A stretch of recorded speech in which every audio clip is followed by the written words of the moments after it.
이번에는 손실보상 지원에 대한 여야의 경쟁으로 주제를 좀 바꿔봅니다. 대선을 앞두고 여야 간의 역대급 전의 전쟁이 벌어지고 있다는 분석도 나오는데요. 김종인 국민의힘 선대위 총괄선대위원장, 윤석열 후보 50조 코로나19 손실보상기금을 약속했는데 충분한가? 경우에 따라서는 100조까지도 필요할 수 있다. 일단 묻고 더블로 가 이런 분위기인 것 같은데요. 후보와 과연 얘기가 됐을까 하는 의문도 드는데 미묘한 발언도 좀 나왔습니다. 이양수 선대위 수석 대변인, 코로나 확산 추세가 심각하다. 추가 방안을 미리 준비해야 한다는 취지이다. 사실은 이 발언의 깊은 내용을 보면요, 약간 선을 긋는 좀 느낌이고요. 원희룡 선대위 정책총괄본부장은 50조의 구애를 받지 않겠다. 가능성을 조금 열어두고 있는 그런 상황인 것 같긴 합니다. 돌아가는 이 분위기를 좀 보면요, 후보는 진짜로 윤석열 후보와 김종인 총괄선대위원장 얘기가 안 됐는데 지금 툭 던진 것 같다는 느낌이 좀 듭니다. 그렇습니다. 50조 발언은 그럴 수 있고요. 또 그다음에 이제 100조 얘기가 나왔어요. 그런데 이제까지 국민의힘의 그 당의 어떤 흐름들을 보면 예를 들어 전국민 재난지원금 지급에도 반대했단 말이에요. 국가 부채가 너무 과도하고 이것들이 우리 청년 세대에게 짐으로 남겨서는 안 된다. 그렇기 때문에 선별해서 선택적으로 지급해야 된다. 이게 이제 국민의힘의 이제까지의 입장이었는데 네. 사실은 그 김종인 비대위원장이 100조 발언한 게 이번이 처음이 아닙니다. 지난 초에도 그 코로나의 비상한 시국이기 때문에 특단의 대책이 필요하다. 그러면서 100조 얘기를 꺼낸 적이 있었어요. 그런 측면에서 본다면 앞으로 이 문제를 윤석열 후보가 어떤 식으로 소화를 할 수 있을지 굉장히 재미있는 흥미진진한 대목이에요. 그러니까 김종인 전 비대위원장은 민생, 경제 요 중심으로 대선을 풀어가야 된다. 중도지향으로 이렇게 얘기를 하고 있는 거고, 그때 있어서 사실은 김병준 위원장과 차별성을 가졌던 것도 김종인 위원장은 국가가 개입해서라도 해야 된다라는 국가주의자고, 반면에 김병준 위원장은 시장주의란 말이에요. 자, 그러면 윤석열 후보가 이 둘 사이에서 과연 어떤 선택을 할 거냐. 이 부분이 굉장히 이제 관전 포인트가 될 수 있어요. 만약에 김종인 전 비대위원장 쪽에 김종인 위원장 쪽에 무게가 실린다. 이러면은 윤석열 후보가 좀 전향적으로 나올 수도 있는 거고, 그렇지 않고 조금 이거는 좀 조절될 필요가 있다. 이렇게 되면은 김종인 위원장이 약간 위축될 수도 있습니다. 좀 그런 측면에서 국민의힘이 이 100조 화두를 갖다가 어떻게 소화하느냐, 굉장히 유심히 좀 살펴볼 필요가 있는 대목인 것 같습니다. 네, 김종인 선대위원장이 다시 들어왔을 때 잘 됐다는 반응이 대체적이었지만 걱정하는 부분도 있었습니다. 이른바 김종인 리스크, 그러니까 후보가 받아들일 수 없는 얘기를 하면 어떡하냐. 지금 딱 그런 상황이네요. 그렇죠. 50조에서 갑자기 100조로 두 배가 된 거니까 이 부분은 사실은 윤석열 후보와 김종인 지금 총괄선대위원장이 수기를 해서 논의한 결과는 아닌 거죠. 예. 자, 그런데 김종인이라는 분을 우리가 좀 잘 살펴볼 필요가 있을 것 같습니다. 재원 마련을 어떻게 할지에 대해서 본인이 민주당과는 논의할 대상이 아니다라고 얘기했는데 그건 말이 안 됩니다. 왜냐하면 지금 민주당이 예산권을 가지고 있는 입법부에 거의 170석이라고 하는 그런 엄청난 의석을 가지고 있는 정당입니다. 이 정당과 상의하지 않고 단 1조도 예산을 집행할 수가 없습니다. 게다가 이 100조 원을 제시한 이유가 뭐냐면 그만큼 소상공인들이, 자영업자들이 어렵다. 지금 이 처방을 빨리 해야 된다. 시급하다. 절박하다. 이런 차원에서 한 얘기인데 윤석열 후보가 당선된 이후에나 논의할 수 있는 주제다라고 얘기하는 것은 설익은 논제, 의제를 던져놓고 뒷감당이 안 되니까 사실은 발을 빼는 모습이거든요. 이거는 김종인이라고 하는 분을 윤석열 후보 캠프에 모시고 왔던 그걸 통해서 얻으려고 했던 효과와는 정반대로 오히려 후보는 툭툭 던지는 김종인발 이슈에 쫓기듯 끌려가는 것이 아닌가라고 하는 느낌을 지울 수가 없습니다. 김종인 총괄선대위원장은 사실 당내 이제 어른격이죠. 정치권에서 보면 다 어른이죠. 그리고 이분의 그 장점이라면 안에서 이렇게 소소하게 불거지는 내분이라든가 분열을 조정하고 어른으로서 그러면 안 되지 이렇게 해서 이렇게 좀 꿀밤도 한 잔씩 주는 이런 제스처를 취하는 게 사실은 장점인데 예. 강론과 구체성이 없어요. 항상 보면 의제는 던집니다. 의제는 던지는데 그리고 언론 플레이는 하는데 거기에 대해서 구체적으로 대한 답을 제시하지 않습니다. 그거는 예를 들어서 아래 정책팀에서 해야 될 일 정도로 치부하는 것인지 잘 모르겠습니다만, 그리고 이렇게 돼서 결국은 내부에서 이견이 도출되면 그 다음에는 충돌합니다. 과거 박근혜 대통령 후보 선대위 시절에도 이런 일들이 왕왕 있었기 때문에 사실 이번에도 김종인 이분이 합류하는 것이, 국민의힘 선대위에 합류하는 것이 플러스 요인이 있다라고 보는 시각과 반대로 이분이 가서 충돌과 내분을 오히려 더 그 내관을 더 폭발시키는 것이 아닌가라고 하는 이런 우려의 목소리도 상당히 있었습니다. 결국은 윤석열 후보의 선택이 강요받는 이런 상황으로 갈 수밖에 없습니다. 아까 말씀하신 것처럼 김병준 상임선대위원장과 김종인 총괄선대위원장, 그리고 이것 말고도 당내에는 사실은 정책통이라는 분들이 가지고 있는 사고는 굉장히 보수적인 사고입니다. 예. 보수 정당이라면 철학적으로 돈을 퍼주는 확장 재정은 최소화해야 한다라고 하는 이 기본 철학이 깔려 있는데, 여기에 대고 야, 돈을 더 쓰자, 더 풀자라고 얘기하는 것은 당장에 국민의힘 정책위 차원에서도 굉장히 당황스러울 수밖에 없습니다. 이런 부분들에 대해서 과연 윤석열 후보가 잘 조정을 해 나갈지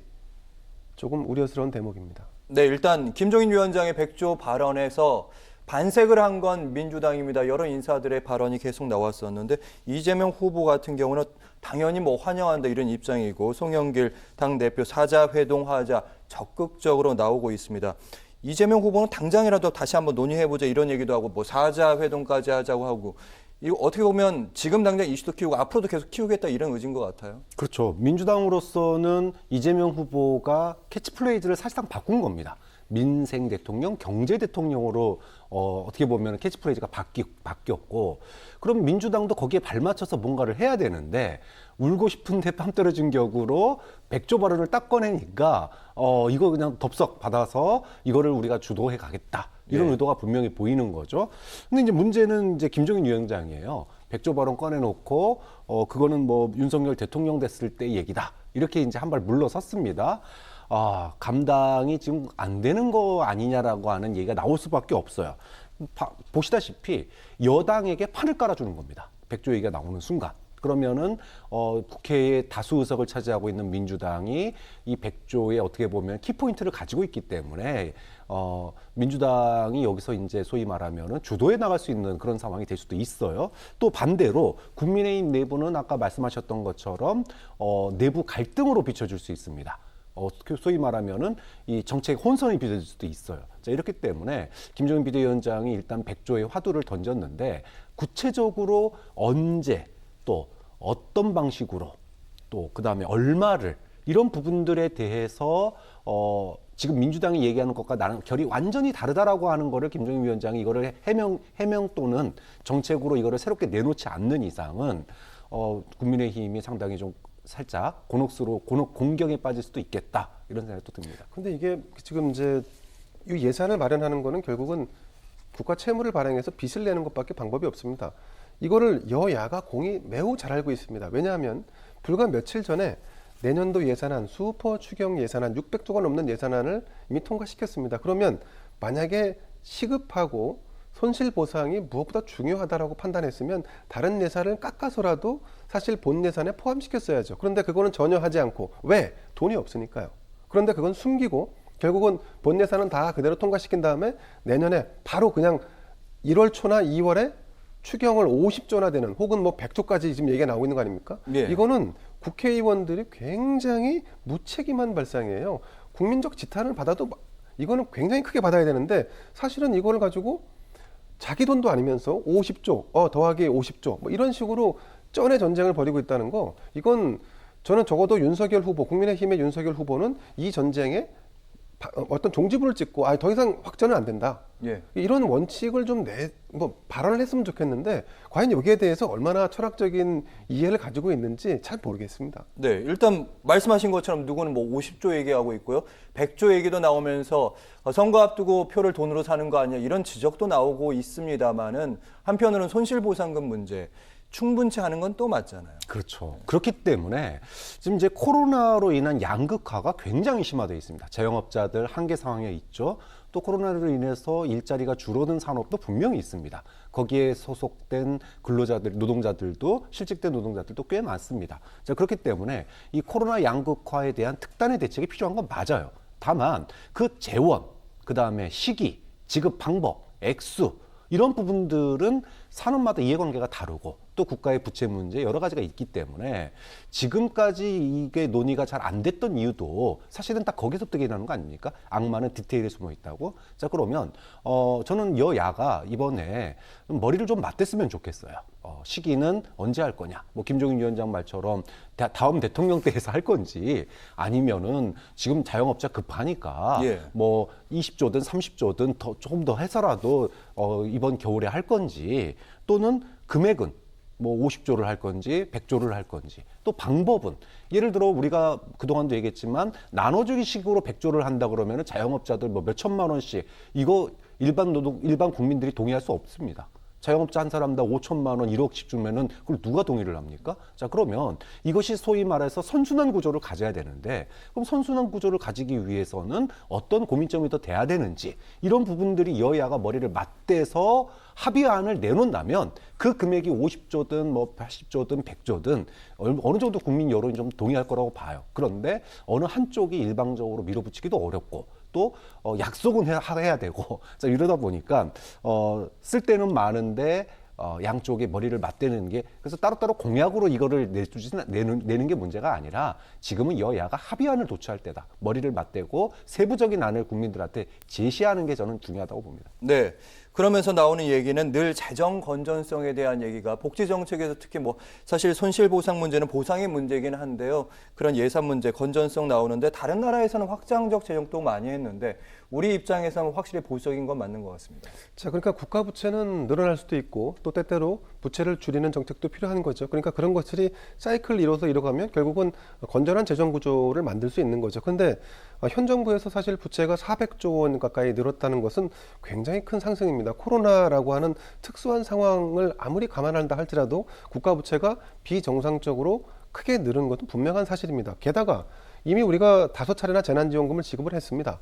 여기에 투입된 국가 부채로 책정된 예산이 50조 원 이상 됩니다. 그런데 과연 이게 실효성이 있었는가에 대해서 아무도 검증하지 않습니다. 자, 그러면 이런 식으로 지금 이제 6차 만약에 재난지원금을 지급한다 그러면 사실은 불과 한 2년 내에 거의 뭐 위드 코로나 시대에 그냥 기본소득 개념에 돈을 주고 가는 식으로 바뀐단 말이죠. 그래서 요즘은 돈을 준다 그러면 당연하게 받아들이고 안 준다 그러면 왜 안 주지라고 하는 이런 국민들 반응이 나오는 지경입니다. 자, 이런 상황에서 결국 정부가 선택해야 할 문제는 좋다 그러면 위기 상황이니까 국가 부채를 내서라도 재난지원금을 준다. 좋습니다. 그러면 정부는 그런 국가 부채가 증가하는 만큼을 과연 세이브 시킬 만한 경제 전체 운영에 그러니까 미래 비전을 제시할 미래 부채를 줄일 수 있는 그런 경제 운영을 해왔는가? 그건 아니란 얘기죠. 지금 예를 들면 오늘 같은 경우 거의 모든 언론에 보도가 됐는데 현대차가 지금 제조 공장이 올스톱될 지경이라는 거 아니겠습니까? 현대차와 현대지하에 납품하는 업체들이 지금 줄도산 위기에 처했다는 겁니다. 그만큼 경제 상황이 어려운 겁니다. 게다가 현 정부는 정권 초기부터 소득주도 성장이라고 하는 정말 듣도 보도 못한 정책을 가지고 세금과 부채 위에 일종의 성을 쌓아왔지 않습니까? 이건 모래성이죠. 자, 그러면 자, 이렇게 부채가 늘어날 수 있고 뭐 다 할 수 있다. 좋다. 그런데 현 정부가 그런 상황을 감안해서 미래 비전을 가지고 있는 경제 정책을 취하지 못했다는 부분에 대해서는 자성하고 반성해야 되는데 문재인 대통령은 여전히 네. 국민 앞에 나서면 K 뭐 방역 혹은 뭐 경제는 선방했다 이런 식으로 얘기를 하니까 좀 어안이 벙벙할 지경이죠. 네. 자, 지금 이번 주 내내 아니면 지난주도 사실은 당내 역학관계 주로 얘기해서 그랬는데 오늘은 좀 정책 얘기하니까 뭔가 좀 한 것 같습니다. 두 분과 함께 정치권 소식 함께했습니다. 고맙습니다.